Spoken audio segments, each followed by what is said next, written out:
ஏய் உப்பு மூட்டை, நம்ம வீட்டுக்கு வர மருமக நம்ம பையன் கைக்கு அடக்கமா இருக்கணும். நம்ம புள்ள ஏன்னா டான்னு வந்து நிக்கணும். என் மறுபடியும் பாரு, என் புள்ள ஏன்னா அப்படி நடிங்கிடுவா. கரெக்டா சொன்னம்மா. இப்ப பாரு. ஏய் மேரி, என்னங்க? கூப்பிட்டுதான் வரியான்னு செக் பண்ண. ஓ எப்படிமா?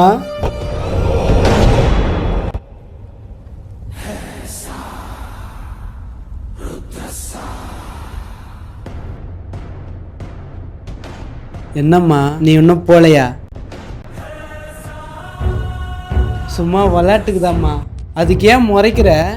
இல்ல, என் பார்வைக்கு எவ்வளவு பவர் இருக்குன்னு பார்த்தேன். பரவாயில்ல, உன் கூட சேர்ந்து உங்க அம்மாவும் பயப்படுறாங்க.